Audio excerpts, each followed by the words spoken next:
Dengan demikian menurut Mahkamah program Perlinsos memang dapat dan lazim dilakukan sebelum maupun setelah suatu bencana.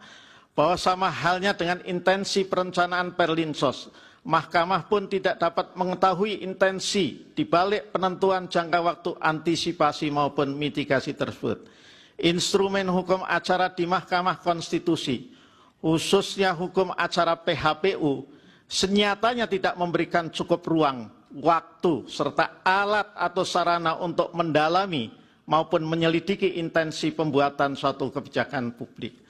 Bahwa oleh karena itu terkait dengan penggunaan anggaran atau realisasi APBN terkait dengan Perlinsos atau yang lain, penting bagi Mahkamah untuk menegaskan hal demikian. 1. APBN ditetapkan dalam undang-undang setiap tahun anggaran. In kasu APBN 2024 ditetapkan dalam Undang-Undang 19 tahun 2023 tentang APBN tahun anggaran 2024. Dan seterusnya angka 2 sampai dengan angka 10 dianggap diucapkan.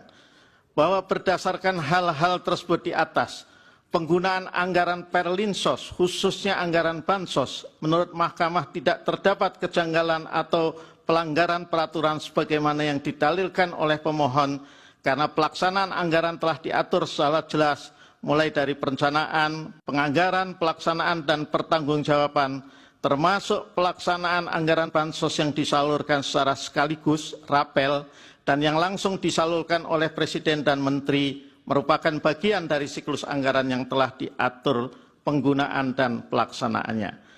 Bahwa dari sisi pembuktian, dari berbagai alat bukti yang diajukan para pihak, terutama alat bukti pemohon, Mahkamah menemukan fakta bahwa alat bukti pemohon yang dapat dijadikan rujukan oleh hakim terkait dalil mengenai pengaruh Bansos adalah hasil survei serta keterangan ahli.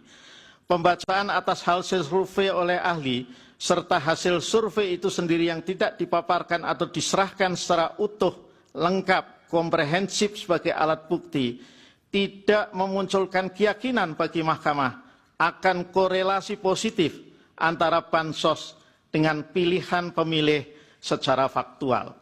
Berpijak dari hal demikian terhadap dalil pemohon, menurut Mahkamah tidak terdapat alat bukti yang secara empiris menunjukkan bahwa Bansos nyata-nyata telah mempengaruhi, mengarahkan secara paksa pilihan pemilih. Bahwa selain itu,